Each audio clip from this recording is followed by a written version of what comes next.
This episode of Dispatches from Planet Albany is brought to you with support by New York State United Teachers, which represents more than 600,000 educators and school-related professionals in New York.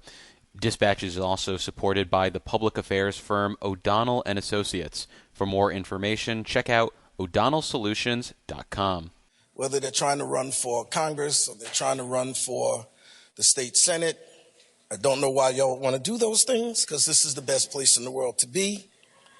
So I want to say good luck, Godspeed to Alex Boris, Jessica Gonzalez-Rojas, Michael Lasher, Grace Lee, Stephen Raga, Jonathan Rivera, and Claire, you were here for a minute, Valdez.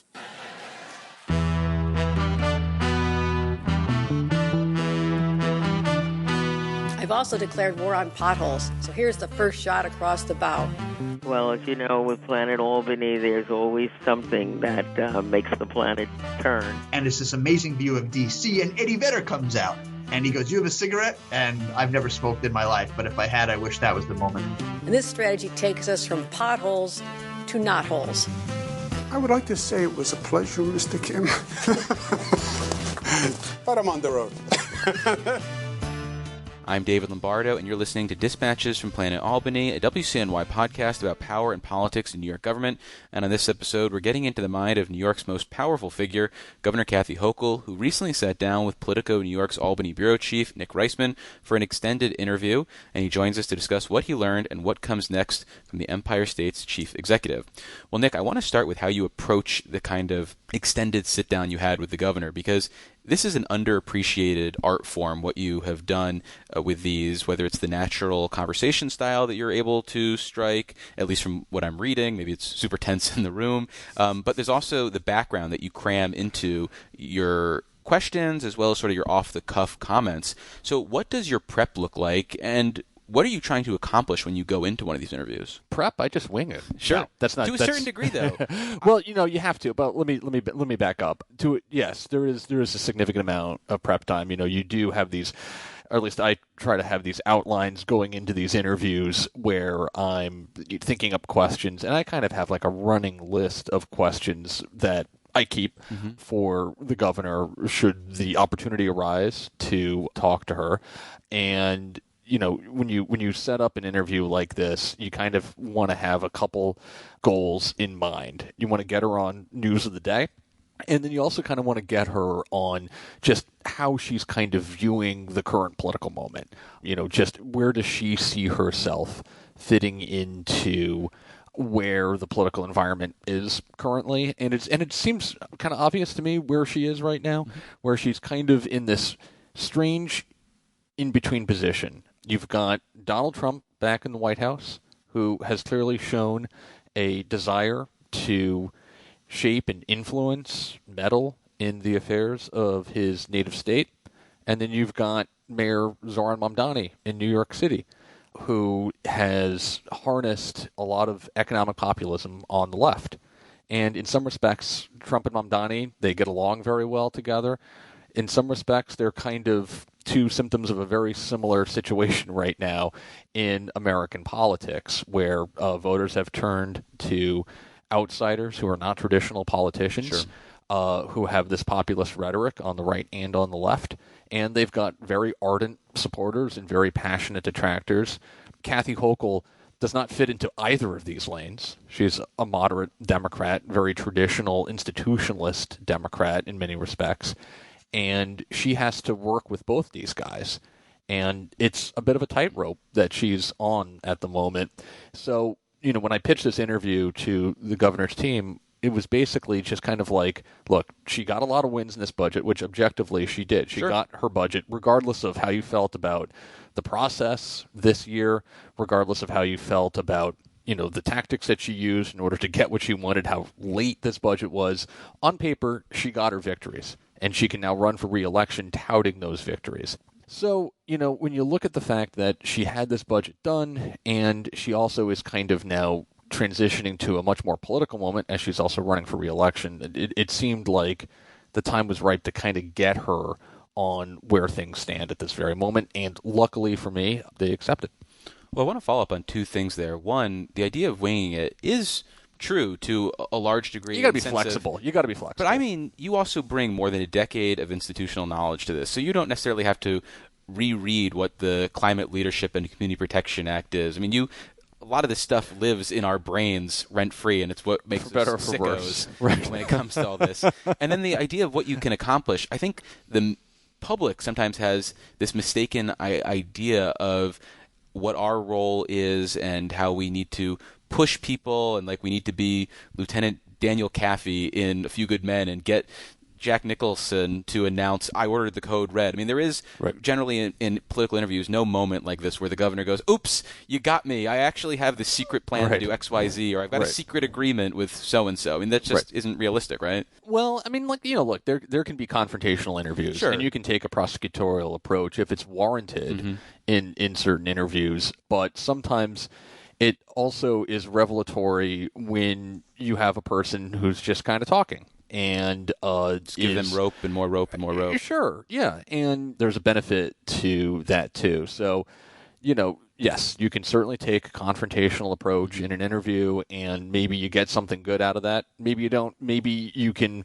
have a much more conversational tone with the person. Maybe you get something good out of that. Maybe you don't. I don't know if one is better than the other. But at this moment, it's kind of worth taking a step back, doing the 30,000-foot view with this governor to kind of just get a sense for where her head is at right now, too, just because she really is at the center of a very interesting political crossroads right now. And that confrontation style might mean this is your last time interviewing the governor, depending on how aggressive you choose to go. Well, that gets into a bit bigger debate about access, and that's probably for a very different podcast. Well, I will say, or a journalism class. I do think you walk a great line of setting the governor to talk about things, but also holding them accountable. And you did solicit what I thought was a pretty interesting sense of how the governor thinks about her negotiating. And in the course of the interview, you brought up the immigration reforms included in the state budget and how we got to this final package of changes in light of some in the legislature wanting more bold action. And there was this answer from the governor that I want to read. She said, quote, I had already explained what I was going to support. It was very expansive, more than other states have done, and people just thought they would get to a different place with me, and they didn't. And I think we lost too much time on that. That should have happened in January, speaking about action in the wake of some deaths in Minnesota. That feels very emblematic of the negotiating style more broadly from the governor, but what do you think? Right. I mean, the governor, I think, thinks of herself as someone who can be very resolute when it's necessary.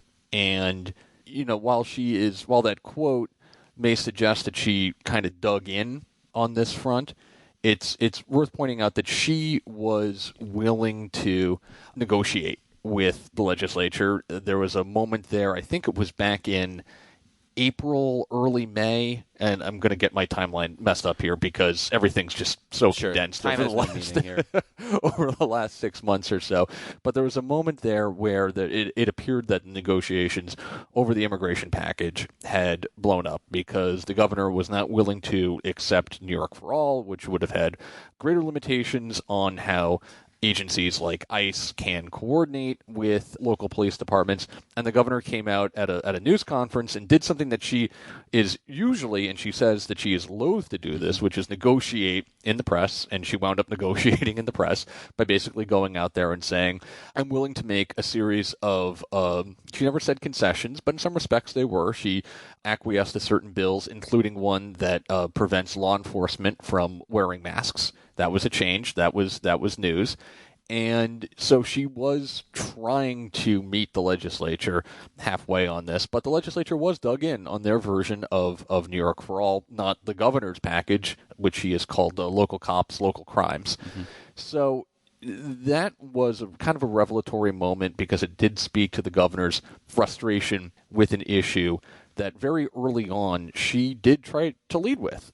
She came out in January on a number of those bills that were kind of meant to protect undocumented immigrants living in New York in the wake of what we saw in Minneapolis. And I think she did want to have a quick victory on something like that, get it done outside of the budget. Yep. But as so is often the case in Albany, in the state capital, these things do get rolled into the budget negotiations, and ultimately probably was a little bit more helpful for the governor to use that budget as the vehicle to get what she wanted on the immigration front. Yeah, because so many Democratic lawmakers who identify as progressives were holding their nose on certain issues because they said, well, I need to bring home immigration reform or pension reform. And speaking to the governor's interest in doing this as a standalone bill, they even came out with text as program bills, which they don't normally do when they say, oh, we're pushing for XYZ. Right. And that's more talk. And this, I think, spoke to how serious it was. It's also worth keeping in mind, too, that what the governor was able to get on this was fairly significant compared to other, like even blue states that were responding to this. Some Democratic governors, like in Virginia and New Jersey, were issuing these executive orders. I think Illinois also had some executive orders as well.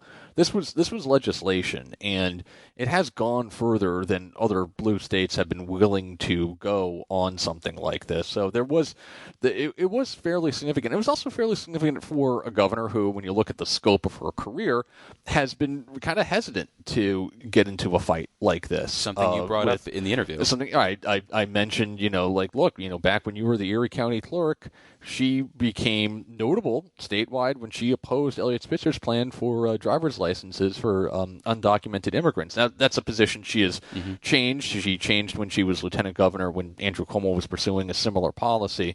But when you look at the scope of her career, it is relatively cautious. She's a very careful politician.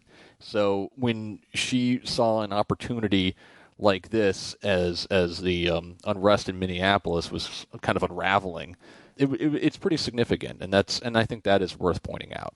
Does she give you the stink eye when you begin to mention her time as Erie County clerk, or does she remain pretty unmoving and unwavering? No, she nodded. She nodded. I mean, she fully acknowledges that things can change over 20 years. And she said that publicly, talking about it. One other follow-up on the immigration front, she relays in your interview some of the information that the president has conveyed to her about what he's willing to do and not willing to do on immigration. And I'm curious, when she tells Trump's sides of these conversations, does she do a Trump voice, or is she still doing Kathy Hochul? She's been careful to not really be all that revelatory about what she and Trump say when they're talking on the phone, including his tone, or the handful of interviews or the handful of discussions that she's had with him in the Oval Office, and she's met with him twice in the Oval.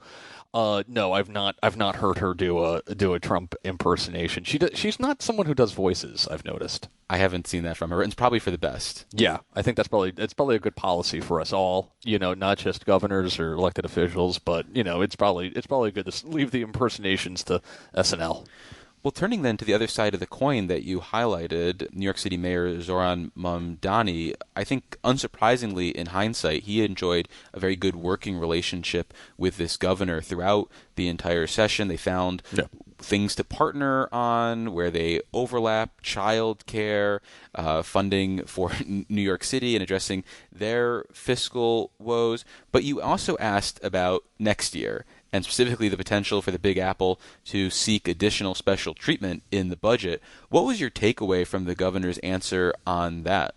Well, I asked her, is there going to be a different dynamic next year after all of this help that she gave the mayor and New York City with extra cash, literally direct cash, expanding no-cost childcare, which is an issue that he ran on and is one that's very important to her, and also the pied-à-terre surcharge, enabling this. I think it's about $500 million on the high end, on the estimate, on the if it all optimistic. goes well. On the optimistic projection on this is $500 million a year for the pied-à-terre, and that was something that she calculated herself and brought to the mayor. So there was a substantial degree of help that the state, through Kathy Hochul, offered to the Mamdani administration this year. So I said, given all of that, is there going to be a different dynamic for the mayor next year? And she told me, and you have it in front of you, so and I do not, but she told me something to the effect of they manage the budget now. Basically verbatim, Nick. Nice recall. But she said they manage the budget now. And She has said versions of this in the past, to be fair.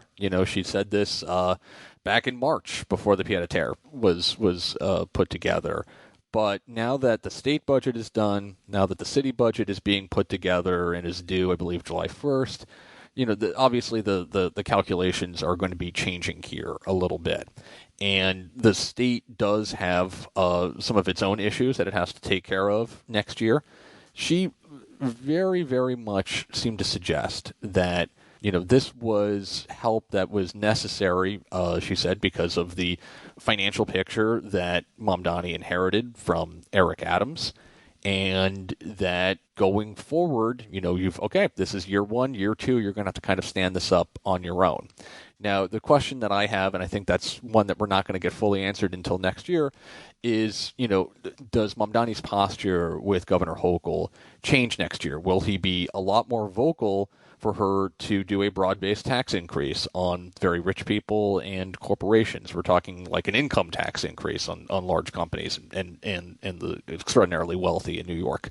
And that remains to be seen, because during this time, Mamdani could have come up to Albany and really made a big case for raising income taxes, and he didn't. He chose to not do that. He chose to kind of remain in the background, and it kind of short-circuited that tax the rich campaign that was being conducted.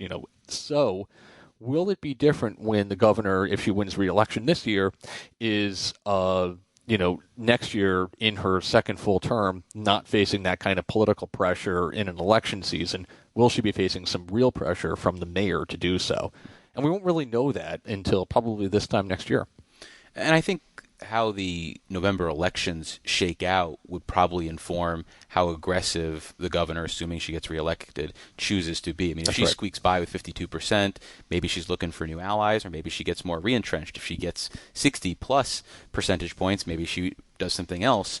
But in terms of that relationship, they don't necessarily have a ton of overlap ideologically, and I think we've seen a lot of the areas where they do have common ground they've focused on working on. But are there any other attributes that you would point to that explain this relationship? Something maybe about their leadership style, something about their experiences that would suggest they are natural friends in politics, or does this just seem primarily like a marriage of convenience? Well, I don't want to sound cynical, but I don't think anybody really is friends in politics necessarily. Okay. But Kathy Hochul, when she became governor, she really kind of set out to try to do the opposite of what her predecessor, Andrew Cuomo, was known for. And one of the things that he was known for was this blood feud with New York City Mayor Bill de Blasio during their overlapping time in office. So she has set out to show that she can work with anybody. She can work with Eric Adams, who ideologically may be more aligned with her in politics than, say, Zohran Mamdani. But she also wants to show that she can work with Zohran Mamdani on certain things. While they disagree on certain approaches to policing or disagree on supporting Israel, they do have some shared policy goals, like expanding childcare, which has been a big issue for them both, as I mentioned. So there is kind of that overlapping area where they can both help each other out quite well. So I think stylistically the governor wants to show that she can work with people and that she can kind of reduce that sort of psychodrama between the governor of New York and the New York City mayor. It's important to remember too that Kathy Hochul is not from New York City or from the New York City area. She's from Buffalo. So she, despite how much she loves living in Manhattan now. Right, I mean, who wouldn't? It's the greatest city in the world, of course. Go Knicks. But she has not been in some respects kind of brought up in that dynamic where she is constantly thinking about how to undermine the mayor of New York City because the governor has much more power in this situation. When you're an outsider coming into a dynamic like that, you have a little bit more of a luxury perhaps of changing things around because you just don't feel like it's necessary to get into a big fight with the mayor of New York City. At the same time, Mamdani needs help. He needed New York State's help. He talked a lot about changing the relationship between City Hall and Albany. That's a goal of his. He's got a lot of allies in Albany in the state legislature. And I don't mean to put the guy on the couch, but, let's face it, he is really good at ingratiating himself with older people. Like, he has been able to, he's 34 years old, so he's younger than virtually everybody in the room. He's younger than us. Mm-hmm. And he has been able to charm the President of the United States. He's been able to charm the governor to a certain degree. He has some older hands working around him, like Dean Foulahan, one of his deputies. I think his first deputy. So, there is something to be said about Mamdani's own personality, that he has been able to sell himself and to charm people with a lot more experience in government. Well, lastly, I want to talk about those wins you mentioned from the governor in terms of the budget, and specifically how she plans on messaging a lot of them, because they're things that are focused on that A word she keeps bringing up, affordability. Mm-hmm. But if you don't, as a New Yorker, immediately feel that or see the direct one-to-one from the budget to what's happening in your life, and why would you, unless you're a sicko, like, again, who's following all this stuff breathlessly the way we do, did the governor seem to, one, acknowledge that it's going to be a challenge for her to convince people that, hey, I am responsible for whatever might happen on car insurance. I'm responsible for whatever might happen in energy that might move the needle in a positive direction in terms of what you're paying.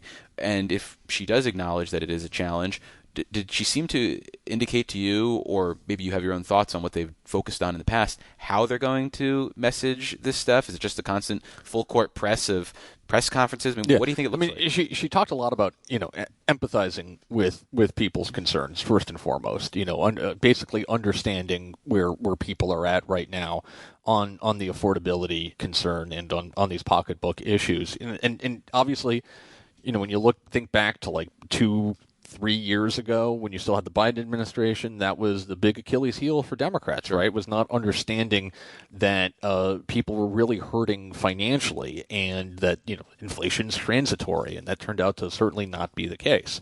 So now the shoe is on the other foot. Republicans are back in power. Inflation is still untamed.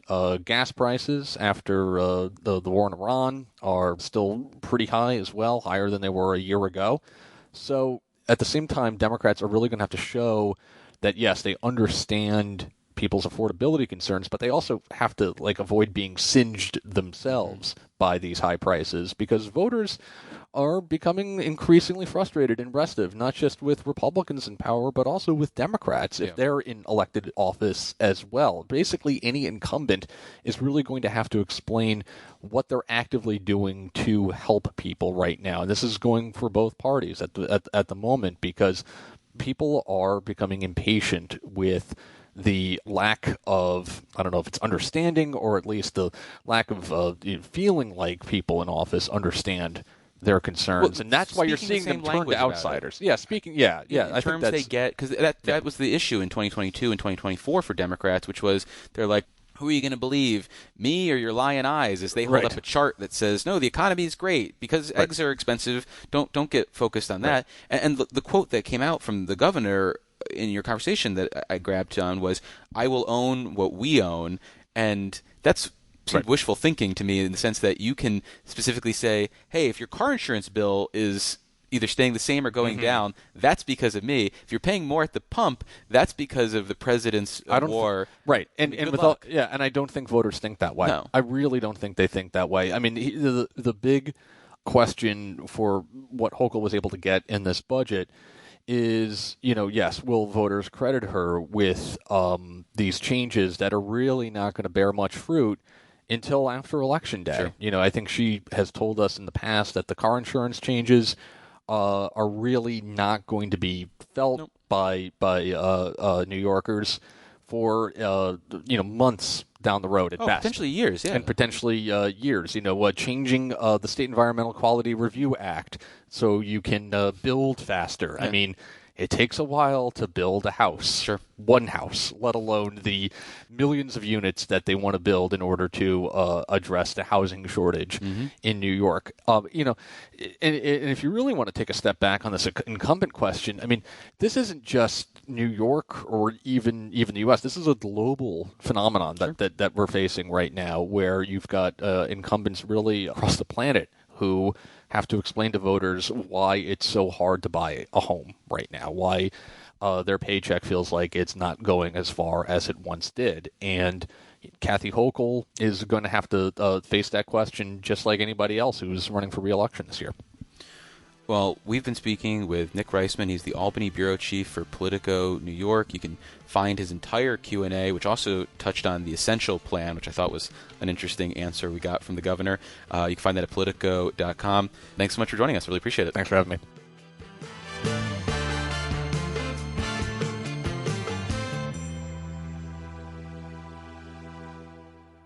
I'll project. But y'all know I'm not really a yeller in public, just only in private. But